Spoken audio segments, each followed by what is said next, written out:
you, John. All right. Well, thank you everyone for joining us. I'm Rohan Jayaraja, and my co-host for this group is Dr. Imran Hassan, who's over there. Imran, thank you for joining us. I just want to thank Dr. Brent Matthews and Dr. Mogul for Dr. Brent Matthews for moderating and Dr. Mogul for presenting from the St. Joseph's Medical Center in Tacoma.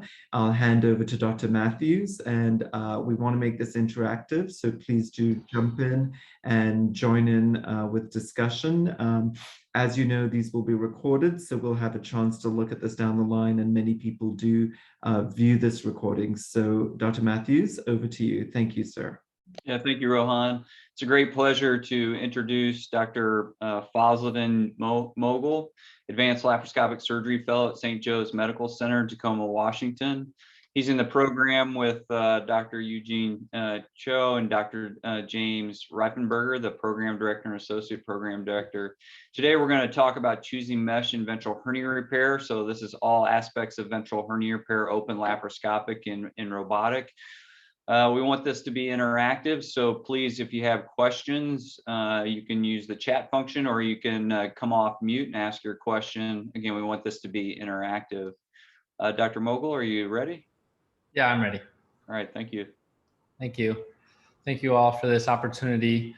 I just wanted to preface this by saying the reason I chose this topic was as a new fellow, I was called on call to do after hours case one day. It was incarcerated umbilical hernia, it was small bowel in there. And, you know, the scrub tech was like, okay, you know, go ahead and choose your mesh before the case. And I really, so many options came in my head. I didn't know what to do. And then I had selected my mesh, and then ended up the bowel was strangulated, had to do a small bowel resection. And then, so in all of those moments, realized that I really needed to learn a lot more about mesh, the mesh choices, and understanding the characteristics and how those can impact the patient. So that's where I'm coming from with this. We will start with a case scenario that will kind of follow through, and kind of keep in mind this is a patient that we feel like we see often in Dr. Cho's clinic, overweight male with diabetes, usually uncontrolled, usually smokers, who have an incisional hernia.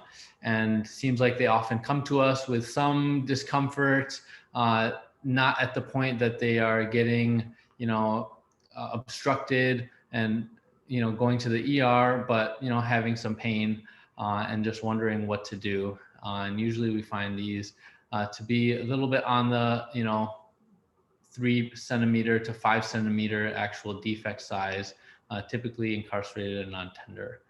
So this is the patient we're going to try to address and figure out what the best approach is. So I think we just saw a lady today just like that. So a little background: over 20 million hernia repairs are performed worldwide, and it's a very lucrative business. And most hernia repairs do utilize some mesh, and understanding that there's no perfect mesh for every scenario. And so we'll understand more about the different meshes. The use started back in 1890 when Dr. Billroth suggested using mesh to close a defect. And in 1958, Dr. Usher used a polypropylene mesh. And then in the early 80s, Dr. Stopa and Reeves using polyester mesh. There's many types of meshes, whether they're permanent, absorbable, biologic, or some hybrid synthetic. And then adding in the clinical complexity, your cost, the choices that you have, and hospital limitations. What does mesh do? It strengthens our hernia repairs and reduces recurrence by providing a structural support as a physical barrier to actually prevent herniation, also acting as a load-bearing structure and taking tension off the fascia, and also later on serving as a scaffold for ingrowth for your cellular elements, fibroblasts, proliferation, and neovascularization. And eventually you want that mesh incorporated into your abdominal wall as the structure. It's a big problem, and sometimes we cause hernias. Up to 20% of laparotomy incisions can develop incisional hernia.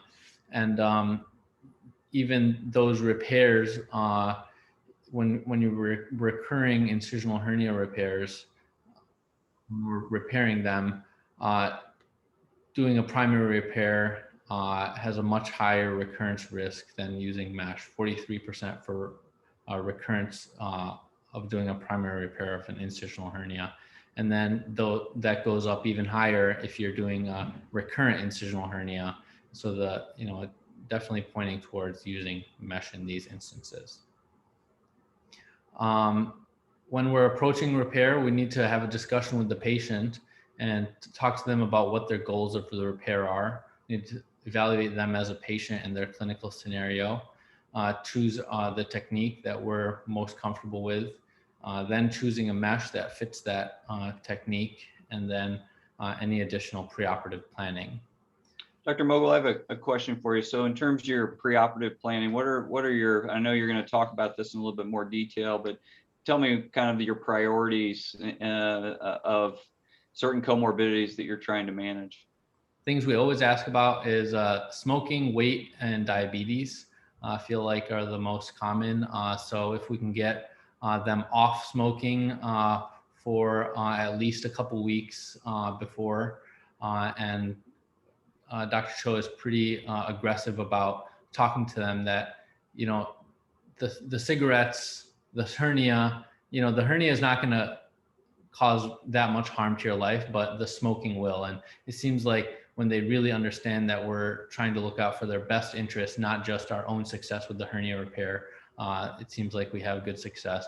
Also BMI, getting patients on track with weight loss, following up with them, evaluating what they've done, exercise regimens, and also their diabetes, checking their last A1C and seeing how, if there's any improvement in that. I think those are the main things. And then, with any other patients, any other comorbid conditions that requires, talking to any other clinicians. All right, thank you. Yeah, I look forward to you highlighting a little more detail of that in your talk. Brent, I'm sorry to jump in over here, but I kind of wanted to ask you and maybe a couple of folks that do bariatrics on this call, when do you decide that the BMI is too high and that you should do a bariatric procedure first?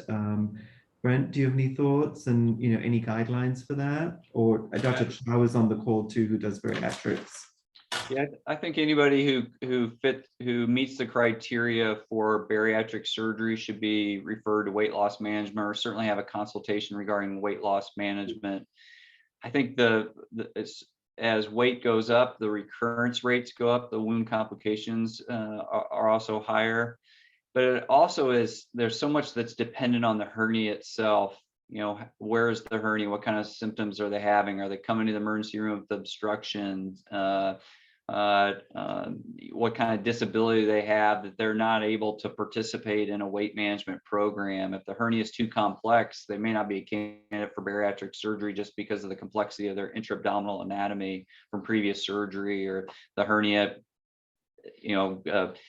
altering the ability to do certain procedures. So there's a lot of factors in it, but I think this is a conversation that should occur with every patient, and potentially referral, because there are a lot of other options other than bariatric surgery.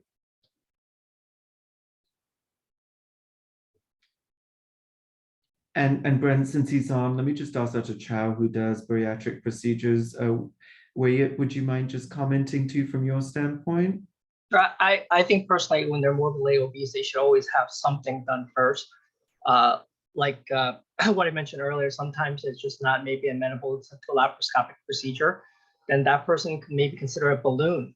They can always get a balloon, get about 25% excess weight loss. It's a short-term scenario. The balloon only stays in for about 6 months. So that's always a good option, because unless I'm wrong, the hernia repair and the complications can be directly proportional to how big the patient is, right? The BMI. So even if they're not a good candidate for a surgical option, you can always still maybe have a balloon temporarily put in, and that's something to consider. Or medical weight loss. I mean, there are some much more effective tools. There's basically there's Saxenda and there is Contrave, which are relatively decent, and you can put them in for that for about 12 weeks. If you have a medical weight loss group, you can always refer them to that as well. For those people that, like you mentioned, might not be surgical candidates. Rowan, you mentioned how you judge how much fat is too fat, and I think there's a little bit of over dependence, if you will, in literature on the absolute BMI number. I'm not sure that somebody with a pear-shaped body habitus and a BMI of 35 isn't a worse candidate than someone with an apple habitus and a BMI of 30. So depending on how they carry that weight and where that is, it's going to affect also our judgment as far as where that cutoff is going to be. I remember moderating a session for the American College meeting in Oregon, Washington one year, and Bob Martindale was giving a talk on exactly this topic on optimization of patients before hernia repair. And essentially flat out said, I would never fix a hernia in somebody whose BMI was over 35. So naturally I had to ask him, so Bob, what do you do when that patient you've been working with, BMI over 35, comes into the ER incarcerated in horrible pain that night? And Bob looked at me and said, oh, I don't take ER call anymore, it's someone else's problem. So what Brent was hitting at is that there's different categories of hernias as well, and that the outcome and intention to treat matters in terms of what you're trying to do. If you're trying to get someone who's obstructed, not obstructed, someone who's in intractable pain, out of pain, it's a different goal of therapy, and you have to throw the BMI out the window in that situation. You're just trying to get them out of discomfort, out of a life-threatening situation. For an elective operation, absolutely agree with Dr. Matthews, Dr. Chow about everything possible being done to reduce the body mass index, but it has to be done in a sustainable fashion. If they lose 40 pounds and they get in great shape for the operation, we do a great job for them and they regain all 40 pounds, we've done no net good. Sorry to interrupt you, Brent. Back to you. Yeah, Dr. Mogul, if you want to proceed, I know you're going to get into some of the details of these optimization programs. Sure. So what we talked about, we discussed with the patient exactly what it is about their hernia that bothers them and why they want this repair. So whether that's symptom relief or prevention of complications, if they're getting pain, discomfort, they don't like how it looks, they're getting obstruction, or if it's limiting their activity such as walking or weightlifting, or even their work activities. Or is this asymptomatic hernia that they were sent to us from their PCP?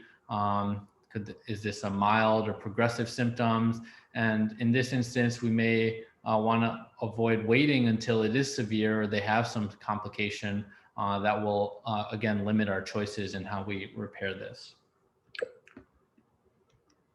And then talking to the patient about the likelihood of achieving those goals with hernia repair, and talking to them about if they have any unrealistic goals that, maybe their goals aren't actually going to be achieved with our repair, and figuring out a strategy to meet those goals. And then, talking to them about what they expect and what they think about this hernia, and really what is important to them. And then based on the clinical scenario, are we seeing this patient in the clinic? Is this an elective case? Or are they presenting to us as an urgent visit from another primary physician with some symptom escalation or obstruction episodes? Or is this an emergent scenario with incarceration, ischemia, or perforation? And then other things in our clinical scenario, the wound classification, if they are going to potentially need a future operation, in those instances, potentially avoiding intraperitoneal mesh, and then evaluating any prior repairs, where those repairs were, the defect, how big the sac is, if we need to address any skin issues that may be better dealt with as an open procedure rather than laparoscopic. And then with all of our EMR these days, it's really important to go through the operative reports, looking through how difficult their operation was, and how also, if you have access, understanding how they did post-op in relation to the mesh that they received. Was there a big inflammatory response? Did they develop a seroma or significant mesh shrinkage? Yeah, Dr. Mogul, I'd like to emphasize your last point there about prior operative reports, because there's so many different techniques, especially in the reoperative setting. Details of what was done with surgery have profound effects on the ability to manage that patient in the future. And I'm as guilty as anyone else of not putting in those details, but what kind of myofascial releases were done, what kind of mesh was used, what tissue plane was the mesh placed into, or lipocutaneous flaps raised. I mean, these are all really important details that we should be, documenting on behalf of the patient in the event that something happens in the future with that patient. Brent, in this era of templated op notes, do you think it's worth even promoting a standardized op note for that people could sort of use as almost a checklist to make sure they cover all those details? Yeah, it's actually a good idea. You'd have to have all the details, but this has been done. There's national databases that have all these informations in them, and you could certainly put that into a templated note.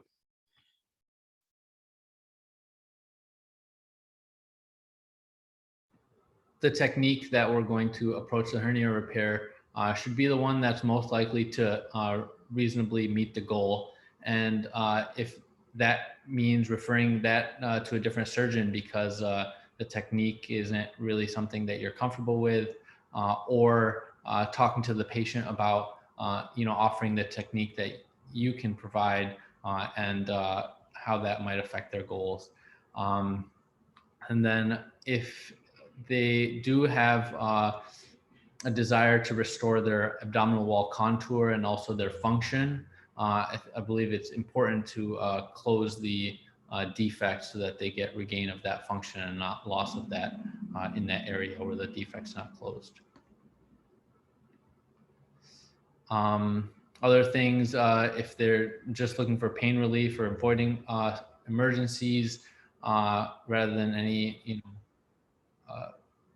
visual characteristics, then potentially a bridging laparoscopic repair may be simpler and achieve that outcome for that patient. But if it's going to need a scar revision or there's excess skin, an open approach would be more appropriate. So I guess we'll just bring back our patient here. We checked his A1C, it was 9. It did reduce his smoking a bit, but it seems to be getting a little bigger. Is there anything that our attendees here would do to this patient or counsel them, or just take this patient to surgery at this point? And how are we going to approach this? I would pay for his ticket to Brent to see Brent as a specialist. Yeah, I'll weigh in. So first, I would get control of their blood, their hyperglycemia. So normalize their hemoglobin A1C, or at least less than 7.5. Work with them on smoking cessation, and I really mean working with them. This isn't go see your primary care physician and do it on your own. This is a shared care or dual custody model between you and primary care, working together to outline the goals of treatment and kind of timelines to do that. I would refer the patient for weight counseling or weight management, even see a bariatric surgeon, potentially based on the hernia characteristics, and let them use their expertise to help guide the patient. I would probably put a abdominal wall binder on this patient. I think that may help minimize some of the discomfort they have. I can't say it's going to minimize their risk of incarceration, but may minimize the discomfort to allow them to go through an optimization program and try to optimize the patient as much as possible. I don't know if anyone would do anything different. So Brent, I agree with everything you say. I'll just chime in that one thing that's made a big difference for our optimization pre-op is that we have instituted a surgical home program here. So there's now basically internist who does nothing but preoperative management and then turns the patient back over to primary care. So that frees us up for things like Chantix management for glucose optimization that we're probably not as good at as someone who does on a regular basis, like Dr. Mom is. So this whole institution, I think, has benefited from the surgical home thing, especially the orthopedic department. And that's something that if your places haven't looked at doing, there's hard data behind that showing a benefit as well.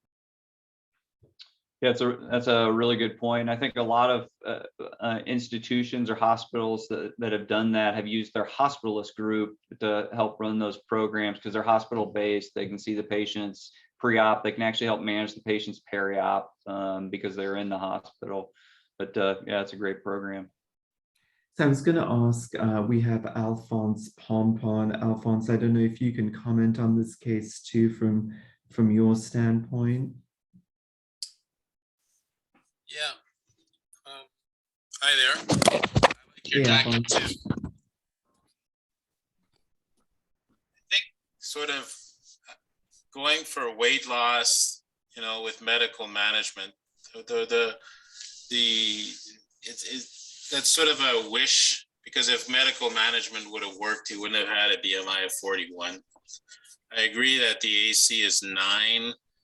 There's some work from the Brits with their National Health Service about, you know, how your hemoglobin 1AC, because 60 or 75% of diabetics have a hemoglobin 1AC over 7.5. So especially the morbidly obese, because of the insulin resistance. And so, you know, there's a limit on how much you're going to be able to optimize these patients. The smoking is sort of, you know, the one thing here. I totally agree with Brent. If you're going to operate on a smoker, you're sort of dooming yourself. So this is like the trifecta of having someone morbidly obese with diabetes and a smoker. Like, how, you know, bad is that wound going to heal? What I've, you know, tried to do with these patients, if it's possible, is actually do sleeves. I think that's not a bad operation. You stay in the upper abdomen, you can get in there. You don't take what's ever in that hernia, which is usually, thank goodness, omentum. And, you know, you're kind of, if you can get it, but that, you know, you're looking at a pretty long weight loss sort of program if they lose weight, but most insurance companies will require that pre-op program. So you're pushing off the surgery a bit. I like Brent's idea of wearing a band or, you know, for the discomfort, but in these guys, especially if he's got sort of that big belly, the binder doesn't sit well. It either slips up or down and is never really right on the hernia. So these are common cases, but they're complex. And I don't think people really, you know, take them as seriously perhaps as they should. And what happens a lot is people do a little operation and then it recurs and it gets bigger, and then someone else takes it. And so you're often down the line, especially in a bariatric practice where you do hernias. So you're getting them, maybe you're a bit jaded. But I think I'd consider like going through the weight loss program. If it works, fine, but chances are it really does not. But that'll allow you to prep. But if the patient doesn't want weight loss, which is another thing that happens fairly frequently, it's like, I'm fine the way I am, doc. You're stuck. I totally agree that the hospitalists or having a hospital home, or that is a really great idea, because those patients are, yep. And that's all. Thanks. Thank you. Thanks, Dr. Pom. Brent, I just wanted to also say, for me, I really like ab wall reconstruction. So I love it when they lose weight, fix the hernia, and also do some contouring on them, because it helps with all of that. So I love the weight loss pre-op, and I too like Alphonse, you know, if they can get the sleeve done. The other thing that I find is, rather than the belt, does anyone like the, you know, the Spanx? So they actually make these Spanx shirts, and they tend to not ride so much. They work better for the middle to the upper abdomen, and you can get them based on compression too. So that's one other idea, just from my standpoint. Thanks. Alex Rosemary here. Can you hear me? Yeah, go ahead, Alex. Thanks.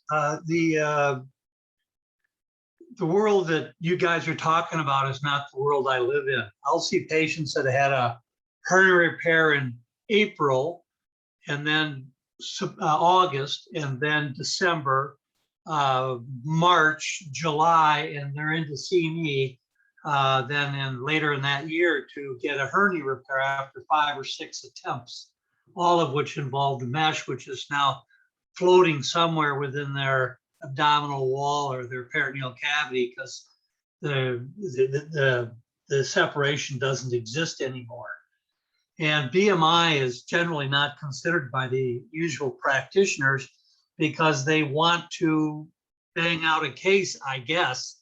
I'm not saying that they're doing it for money.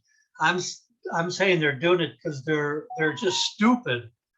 They have some sense that if they do these operations, it's going to build their practice, but they're young and little do they know that this is the very thing that buries somebody's practice, because you operate on somebody and they get a recurrent hernia doesn't make you look very good in the long run. One of the big errors I see is that people haven't appropriately planned out the initial operation. They use virtually midline incisions. That is the sum total of the incision that they know how to make. They make midline incisions, and as a consequence, the lateral tension in these patients is too much and they end up with a hernia. And I've never heard anybody talk about the other issues that go into a nice closures, like suture length to wound length ratios, stuff like that. And one of the things, for example, that's lacking here is that we've not talked about techniques of these hernia repairs, how the mesh is placed, how it's sewn in place, because you don't want to end up with excess mesh, because then it looks like they still have a hernia, but you know, it's just that the patient was a little tight when they closed, and now it's they're up and around and they've got a big bulge in their mid-abdomen, which is the position in which the repair was done. It's one of my beefs when people get repairs that involve insufflation, laparoscopic, robotic, whatever, and they get the abdomen insufflated. They get all the adhesions down, they put in a piece of mesh, and then they secure it there as if that's going to look really, really nice. The concept of medical weight loss to me is a wish. The usual endocrinologist that might see somebody here will tell them something like, do this and I'll see you back in 3 months. Well, they're not either going to show or they're not going to have any results. I'd be amazed at patients that do well with that kind, and patients need to be aggressively followed. I agree with the concept of doing something for patients preoperatively. For example, it might be that they get a balloon, not my choice. I wish that, and I don't know what these things are actually called, those devices that unfurl from the pylorus down into the duodenum. That's the like a windsock. I don't know. I've forgotten what they've been called, but that never seemed to go anywhere, although the results with that seemed to be pretty good. And that brought about pretty quick correction of an A1C and weight loss. But the hospitalists only thing a hospitalist do for us is extend our length of stay and then call in more consultants. You got a hospitalist involved, and then you got an ID doctor involved, and then you've got a renal specialist and a cardiologist involved. On and on and on and on it goes. And I just want to make the plea that there's two kinds of hernias that are very difficult to repair. One are subxiphoid, and the other ones are suprapubic. And those are particularly difficult to repair, and they require a bit of extra thought in planning because the recurrence rate with them is so high because of tension. That's my my thoughts on this. I just don't think people put enough thought in this. The people in this area of Tampa, they just stick in some mesh. Yeah, thanks, Dr. Rosenberg. I think you make a very, very important point, and that is a 5-centimeter hernia in a patient with this kind of medical complexity that has limitations on how you can optimize them. This is the most important operation in their life, because if you don't do it right and use the appropriate technique, appropriate mesh, but whatever the variables are, you can get into this cycle that 2 years later they're getting their 4th hernia repair. They've you get this cycle of complications, and so there are techniques that you can use to minimize wound morbidity. I think we'll get into a little bit of that, but I think the concept of even a 5-centimeter hernia is a very important operation because of the cycle of the patient can get into that Dr. Rosemurgy highlighted. You want to continue, Dr. Mogul? Yes, sir. So we're going to talk a little bit of time. We'll rush through this a little bit about some mesh characteristics, and those being whether they're permanent or absorbable, made from a synthetic or biologic, and also some about their location. And then also in the final steps before your operation, you're going to talk about your planning, if you have any enhanced recovery strategies with anesthesia, whether you need to combine the case with a plastic surgeon, colorectal for a combined procedure, gynecology or urology, knowing what your mesh availability is and sizes you have, and also knowing any alternates for plans in case your intraoperative findings dictate a change.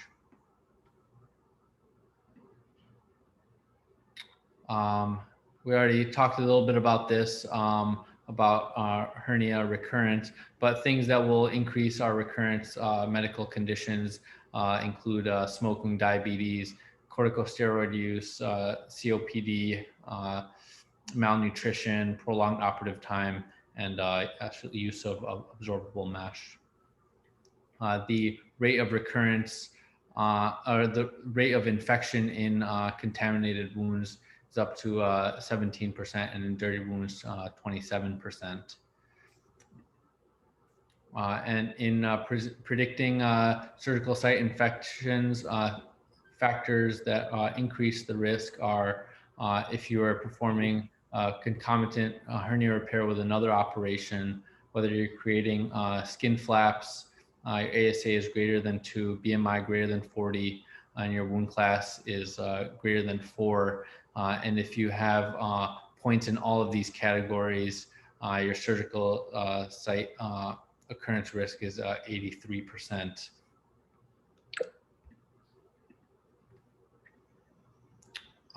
Smoking, we know, reduces the oxygen tension and actually reduces the patient's inflammatory response to the mesh, impairing growth factors and therefore mesh incorporation. And smoking itself is a risk factor for wound infections, respiratory complications, readmission, and hernia recurrence. And so the goal is to have them quit at least 4 weeks pre-op. And nicotine patch does have some benefit for reducing infection and dehiscence, but it still contains that nicotine. And so, getting that patient off smoking I think is the most important thing.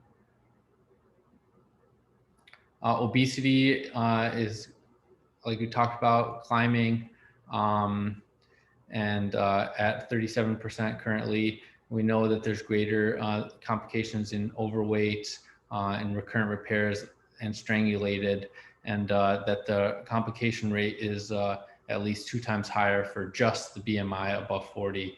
And also, this was a interesting fact that in patients they sampled who had hernia repairs who were counseled for weight loss, less than 1% were on their own able to lose weight in the 6 months prior to their surgery.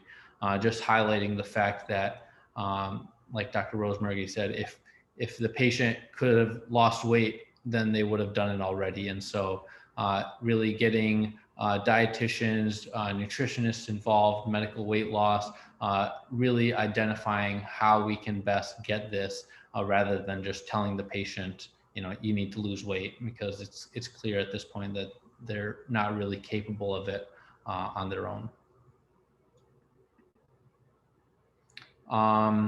There's some consensus statement that some patient BMI greater than 40 should not undergo an elective hernia repair until their weight is optimized.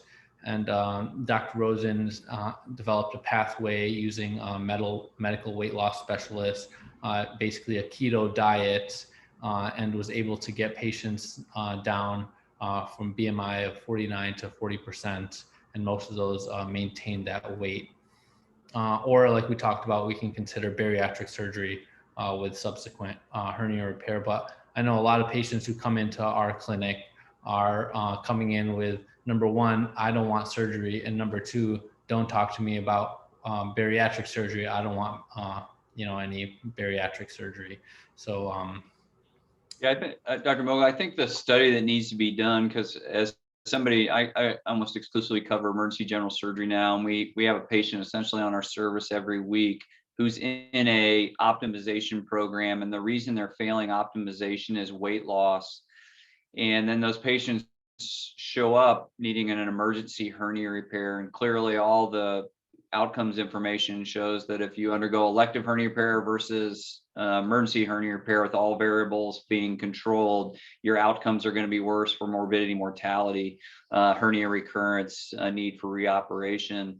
And so I think this issue of is BMI a major factor, and can we control for that by certain techniques where we don't make lipocutaneous flaps, we don't do anterior releases, we use appropriate type of mesh that has a lower complication rate because it integrates quicker. I think that's an area of investigation or a study to be done, and to understand what actually does happen to these people we put in optimization programs that fall out, because certainly I think their outcomes are going to be much worse than if we had accepted some of their comorbidities, optimized what we could optimize, and then proceed despite a BMI of 40, 42. It's not that their outcomes are going to be ideal, but the balance between keeping them out of an emergency situation. I just put into a chat, like at my hospital, there's a program for us with orthopedic surgery that if a patient comes in seeking orthopedic surgery and they're like BMI 50 and above, they automatically get it. There's some sort of trigger and they get sent to a nurse. And the nurse basically kind of talks to them about the different options, regardless of whether they kind of want it or not. And they're kind of more of something that's not as, I guess, aggressive as like a consultation to a service, but they talk to them about the different options between a dietitian, medical weight loss, surgical weight loss, and then it gets them kind of at least thinking, maybe in a non-aggressive way of using one of those services, because they're not going to get their joint operation done until their BMI is less than 50. So it's really up to maybe if you had something like that for large BMI patients that need hernia repair as well. They're just basically, they understand that they're not going to get surgery unless they do something, and then just kind of give them different options. Maybe someone that could be seen as neutral to reach out to them and give them options. That's what we do, at least with the orthopedic surgeon patients. Yeah, that's a great idea. And I think in our patients that we refer to the dietitian or the nutritionist, actually with COVID, we've actually been able to follow up on these patients just via phone call, which has been a really nice thing. The patients aren't just lost to follow up. We can, make it easier for them. And I think that you're right in that there's less apprehension about talking to a nurse about weight loss rather than, being sent to a bariatric surgeon for, medical weight loss or surgical referral. Patients seem to be a little bit hesitant for that. We kind of talked about this already. A little bit about diabetes. So we know that an A1C greater than 7 increases surgical site infections and recurrence.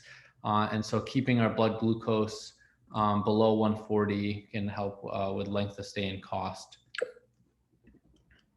Just since this is being recorded, Fuzz, you want to point out that greater than sign was reversed on your last slide, just for anyone watching. Yep.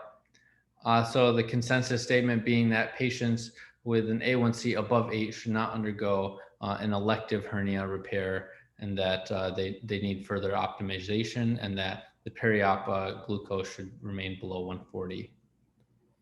In the interest of time, we're going to kind of cruise through a little bit of the mesh characteristics. There's a lot here, but in terms of weight and density, the trend nowadays is towards medium weight mesh, avoiding the extremes of heavyweight and ultra lightweight. In that heavyweight mesh carries with it a significant inflammation, fibrosis, contraction, and pain, and that if it's too light, you can have central mesh failures with fractures and recurrence. And the same thing, porosity, the general trend is always towards macroporous mesh to increase the space between the mesh fibers to allow for macrophage infiltration, more fluid transports, allowing less seromas, and also greater tolerance for contamination and clearance of infections. For filaments, generally, multi-filament meshes are initially more flexible, but then develop more inflammation later and have less tolerance to contamination because of the space between the filaments, and that monofilaments are stiffer at implant, but overall less inflammatory reaction, less bacterial adherence, and leading to less mesh explantations. Yeah, I think about the characteristics you've described about density, porosity. Another way I think to think about it is it's really a race about after implantation, how soon you get ingrowth into the material. And so placing it in the retrorectus space in a very well vascularized bed with muscle and fascia versus placing it on the peritoneum, there's a difference in terms of what's going to happen. Getting a mesh that sits flat and doesn't bow or bend, where you're going to get these natural pockets of fluid to accumulate. And again, as you highlighted, something that's microporous with large fiber versus small fiber, larger pores is going to have a very different reaction over that first 7 to 14 days. And that can have a significant impact on what happens in that kind of microenvironment as it relates to ingrowth and the potentiation of fluid collections, which can obviously become contaminated or become infected. Some examples of the multifilament are Pritex or polyester, and the monofilament, including Symbotex, ProGrip, or polyester types of polyester. I don't think that's right.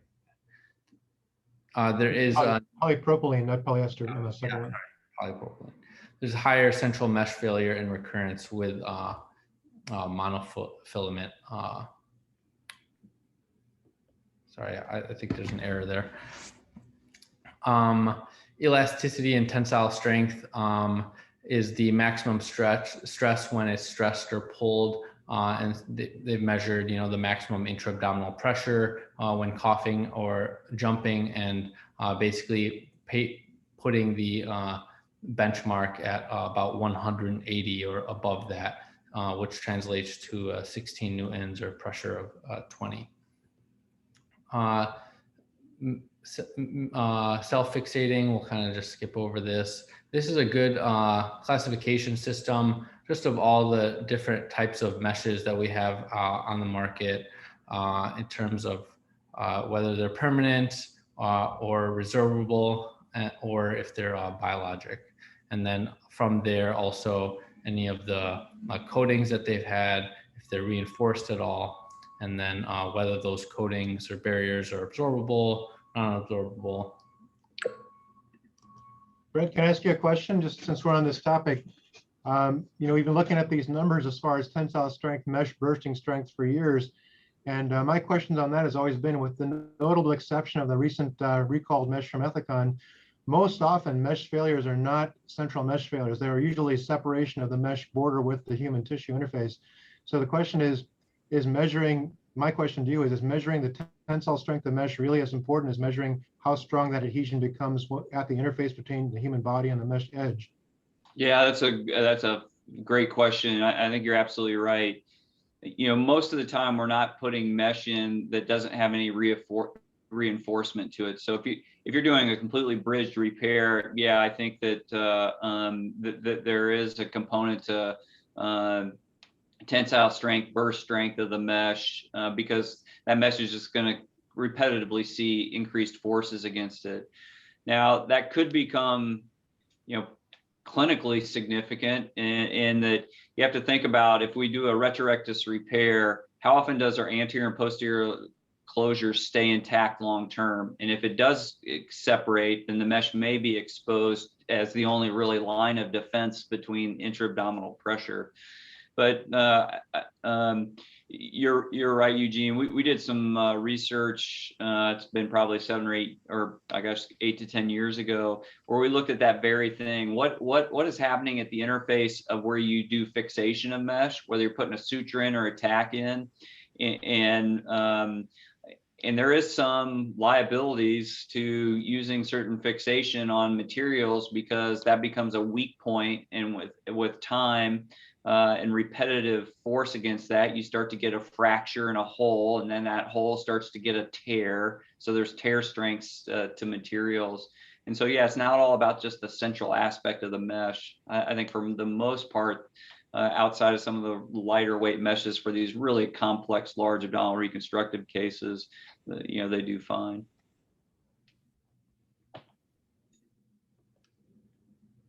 A little bit about mesh basics. So polypropylene is the most commonly used polymer. It has a high tensile strength. It's durable, pliable, easy to use. Initially was heavyweight, and now they have more lightweight formulations, and does have significant adhesions if exposed to the viscera without a coating, although this does have less inflammation than polyester. Here's all our standard polypropylene meshes. And then polyester traditionally was a multi-filament, but now has monofilament formulations. It's very pliable and conforms to the abdominal wall, but comes with it a significant inflammatory response. PTFE is best known for its use in cookware, and it comes in a few different forms. The most commonly where there's a laminar sheet, where it's just this extended PTFE, or dual mesh, where one side has been smoothed and the other side has a corrugated side for ingrowth. It does have a lack of resilience in the face of infection. Does pose issues with fibrosis, encapsulation, shrinkage, and decreased neovascularization. Coatings are when you have something applied to the surface of the mesh fibers, and that the pores are open and a barrier is continuously applied across the mesh, almost like a separate layer, and those pores in the mesh are occluded. And so in an attempt to decrease the inflammatory response to the foreign material within the abdominal cavity, we've made anti-adhesion barriers that are made out of various things like hyaluronic acid or collagen films. And these are mainly to prevent an adhesion for the first 2 weeks, by the time a lot of these are starting to degrade. And I think this is where your knowledge or understanding of mesh materials becomes critical, because using an anti-adhesive barrier mesh in a pre-peritoneal or retrorectus space is actually going to promote a problem where that mesh is really designed to be placed in the intra-abdominal cavity, where it could be exposed to viscera. I was in the OR this morning, and the chief resident wanted to pick up barrier-coated mesh to put in the retrorectus space. And so I think they seem like simple decisions, but they're decisions that could have significant consequences in terms of the outcome of the patient. And I think your previous slide, or a couple slides ago, highlighted there's so many different materials available now that it can be quite confusing. And it's our responsibility as the surgeon to have an understanding of what kind of mesh do I need to use in this situation. I'm going to put it retrorectus. What if I need a pre-peritoneal or intraperitoneal mesh, and understand what your options are. Having said that, in this era of corporate purchasing power, it's very likely that most hospitals we work in are not going to have that entire panoply of mesh available, and we're going to have to choose between at most two companies. So it's usually, it does some of our work for us, but it behooves us to know which companies actually offer which options if we're restricted by contract to those companies.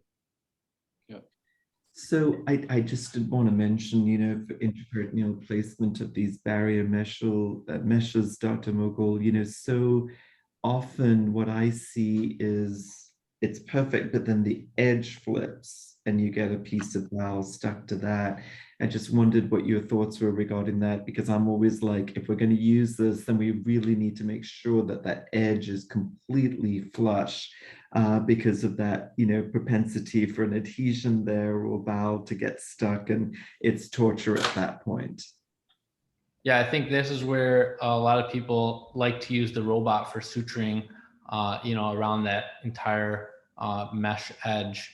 And, you know, it's something that we a little bit ignore, but when, like Dr. Rosemary said, when we put that mesh in and the abdomen is insufflated, you know, there's no way that that mesh is looking the exact same when we're desufflating the mesh. So I think even just a small ripple in the mesh, we have to really make sure that we're having that as almost as taut as possible, I think, so that when we desufflate, there is that little bit of laxity left behind, and we're not allowing it to really bow in.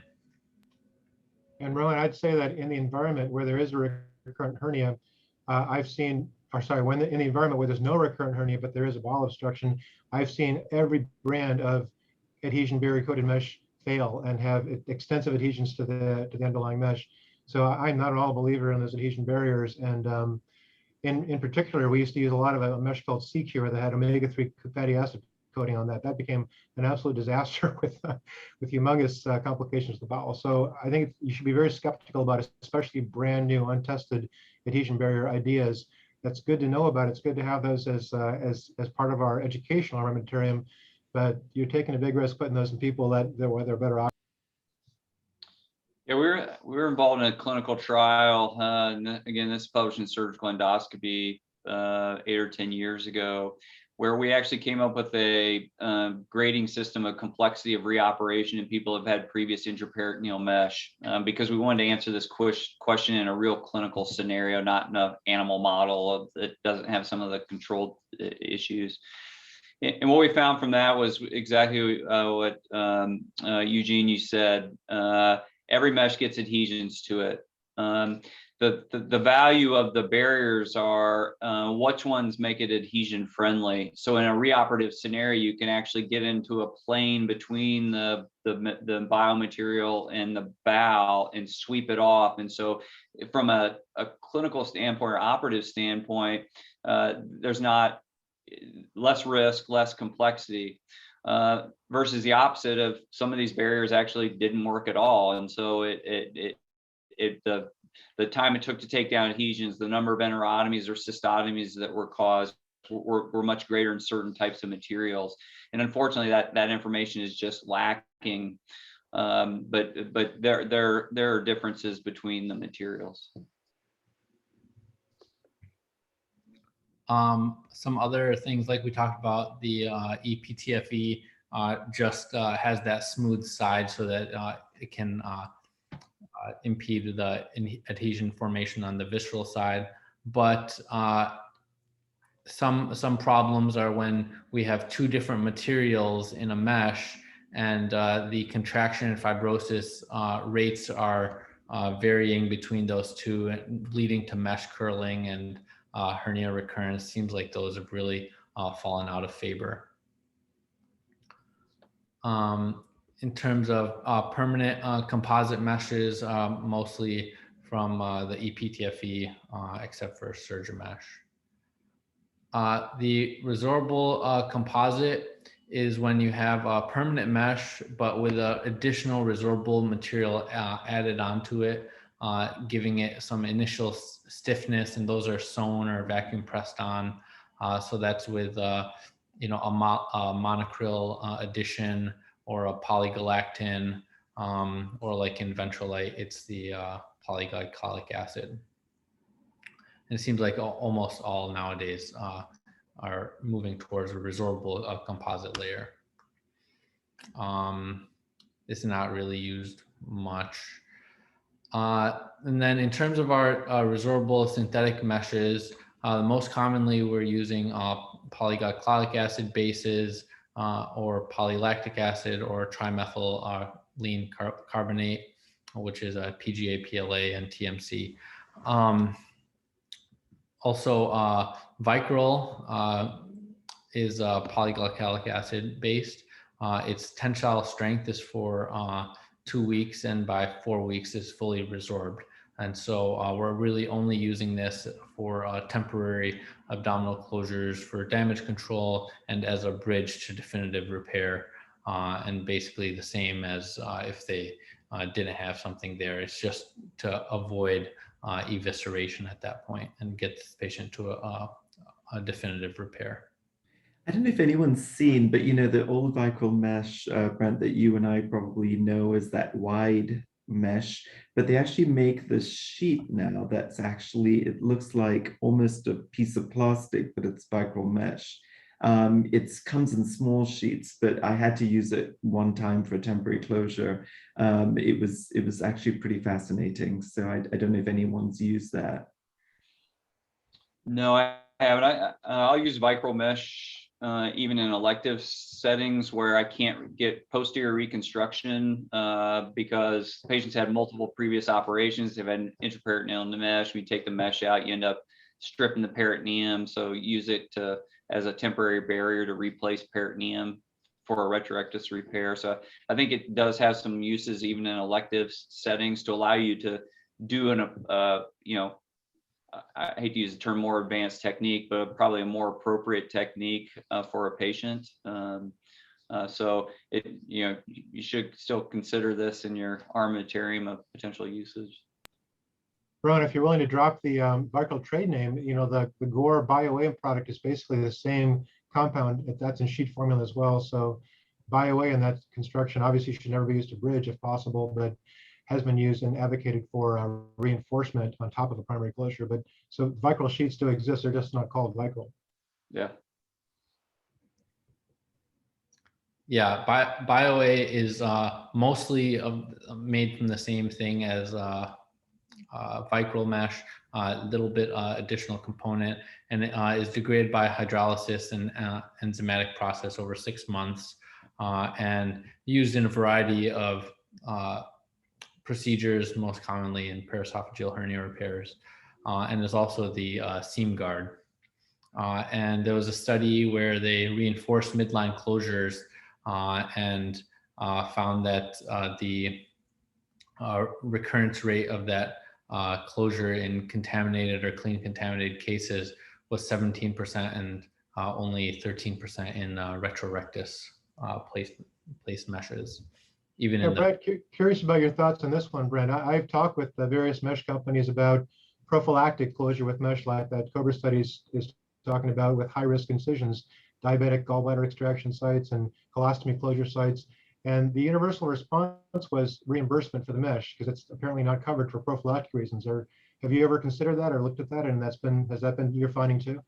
Yeah, we're gonna have to start wrapping up here in the next few minutes, but I want to answer your question. I think that this is an area that will become standard of care likely in the next 5 to 10 years, and that is using some of this technology that has been developed in the last decade, and it could be these absorbable synthetics, it could be some of the more lightweight, large pore meshes, and using those in a prophylactic, more proactive situation to prevent hernias from occurring.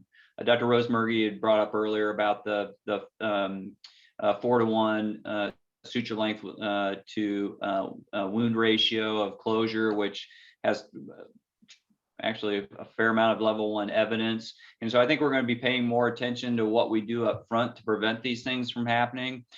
But a lot of the stuff that you've highlighted today is going to allow us to understand how do these materials actually work in certain wound environments. So if you put it as an on layer, you put it retrorectus, how is it going to perform in the hernia patient, and transposing that into the prophylactic situation, or being able to do the clinical trials that some of them have been reported. There's 4 or 5 of them now. But yeah, I think that's an area that we really need to be pushing heavily, because even these, a hand port type incision or a colostomy site, that we need to be doing more on. But eventually, to justify that being paid for by insurers, we're going to have data, large Correct. studies showing an actual difference, right? Yeah, and the data is starting to accumulate, but I'm sure it's going to be a bit of a battle to get there. But ultimately, I think that's what's going to be right for the patient, and so I think we will get there. I think the next big resorbable on the scene, gain a lot of traction, is phasics mesh, or P4HB, and is fully resorbable. It degrades in more time than the previous 2 meshes, in 1 year, 18 months, and has a good profile of inflammation, where it's not too high, and also leads to granulation and vascularization. There's a systematic review of phasics where 453 patients, 40% onlay, 50% in retromuscular plane, with 9% recurrence. And remember, this is a fully resorbable mesh, and pretty good results here. That they noted that there was really no difference for clean or contaminated cases in the sublay study, and that they did note that there was a little bit higher infection rate and reoperation rate, but overall the recurrence rate was advantageous, especially in the retromuscular plane at 4%. It's worth pointing out that phasics itself is not FDA approved to be intraperitoneal or contact with bowel. And so if you're going to put a retromuscular, there's any chance that your peritoneal closure will break down, consider using the other product, Phasix ST, which is a modified version of Phasix that is FDA approved to be in contact with bowel. Yeah, like Dr. Matthews was saying, you have to, if you're putting that coated mesh in a place that doesn't need a coating, but potentially might need it later, it's definitely things to think about. Where you're putting that mesh. Well, no, I would reinforce what Brent said about the very different characteristics of healing. I would not put a coated mesh retrorectus for that reason. It alters the way that the healing occurs. But I would also be careful, like, just if you're putting a mesh in there and you expect that peritoneal layer that you dissected extensively around to remain intact, I wouldn't count on that being the case. So that's something where if it's actually a mesh that is not FDA not approved to be in contact with bowel, like Phasix normal, I'd avoid using that. Whereas the worst consequence of a polypropylene being in contact with bowel is the known problem of adhesions, but that's not FDA contraindicated. So there's not a legal issue there, is what I'm saying, potential legal. Why don't we review the biologics real quick, and then we'll finish up. So just to wrap up, the biologics are extracellular matrices from the dermis or pericardium of various animals, or actually humans. Process of decellularization, sterilization, removes the native cells and therefore improves the biocompatibility.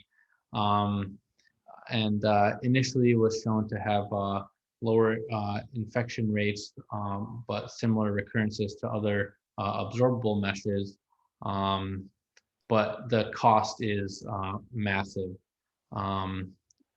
This was a trial where patients were randomized to porcine biologic or synthetic polypropylene mesh.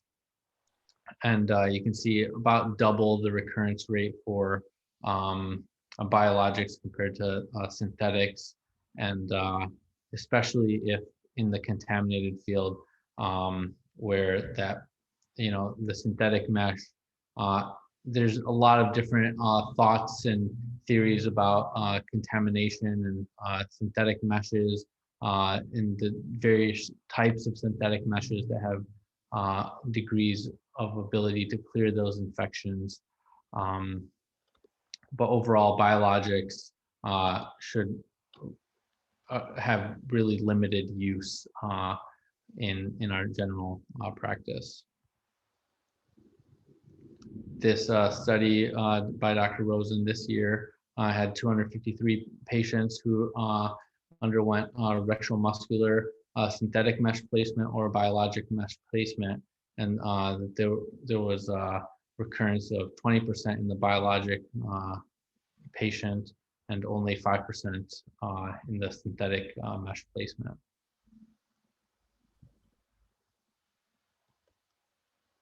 And I just wanted to pose this question to you guys: how do you approach mesh placement in contaminated fields?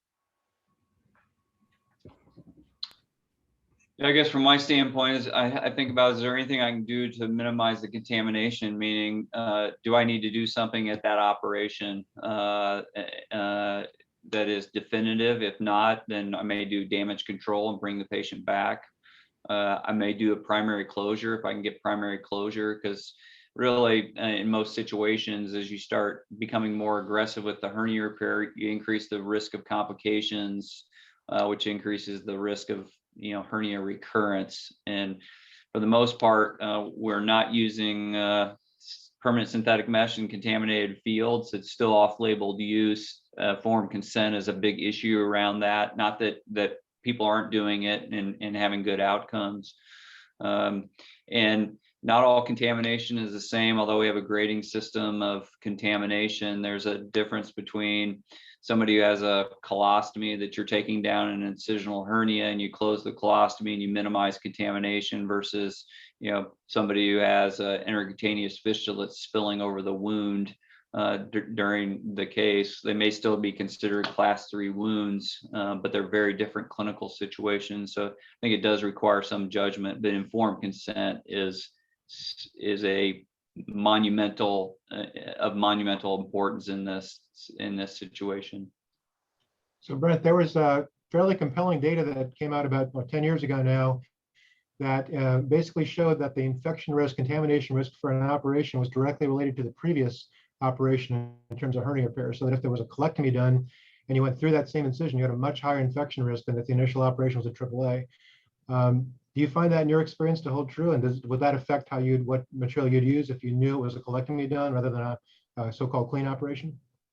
Yeah, it does a little bit, but it also has an effect on the technique that I'm going to use. I approach the hernia repair like a plastic surgeon. It's all about blood supply and healing. Where can I get, how can I minimize disruption of any blood supply of the abdominal wall? Where can I put the mesh, and typically use a mid-weight synthetic mesh, in a location that's going to be a race to getting that incorporated as quickly as possible. And that's not the way I thought 15 years ago or 20 years ago when I first started, where I'll be the first to admit, in a diabetic who's obese and smokes, doing a Ramirez anterior release has a 75% wound morbidity rate, and quickly got away from doing that because taking that same patient population, doing retrorectus repair, you can cut the wound morbidity in half. Now that's still not good enough. There's other things you need to do with optimizations. So, I think these are the lessons that we've learned as abdominal wall surgery or abdominal core health has become more of an area of, I wouldn't say necessarily specialization, but an area of focus where we understand a lot more about the way we're managing patients, taking care of patients, and advancing, care for patients, and really care that could be provided at many different locations for these types of patients. Well, Dr. Mogul, we're gonna. In the interest of time, we do need to wrap up. I just wanted one last question to ask you. One of the things that is challenging for me is so many studies are so, I don't know how to put this politically, but industry biased. Mm-hmm. Maybe I can put it that way. And so I really find it very hard to make head or tails of a lot of studies because they're so, they're sponsored by a lot of the companies. So as a closing comment, do you just want to take that on and just leave us with that? Yeah, I think that in much of the literature around this topic, you have to have you have to be skeptical as it relates to some of the relationships and the that people have as it relates to industry partnerships. And what I've been pleased to see, and especially probably over the last 2 or 3 years, you're seeing many more prospective randomized trials of answering questions of robotic versus laparoscopic inguinal hernia repair, synthetic mesh versus biologic mesh for retrorectus or for abdominal reconstruction, prophylactic versus non-prophylactic placement of mesh, and their multi-centered trials was not just one center. And so I think the validity of those is much, much higher and is starting to really dictate the direction that we're going in from a hernia care standpoint. The only downside to some of that is some of the people that are doing those studies, or those centers that are doing those studies, are so experienced in hernia repair, is it really translatable to the entire surgical community? And I think that's where things like this, education is important, and continuing education, whether it's knowledge, whether it's technical development or skill acquisition, is very important because it's an evolving field.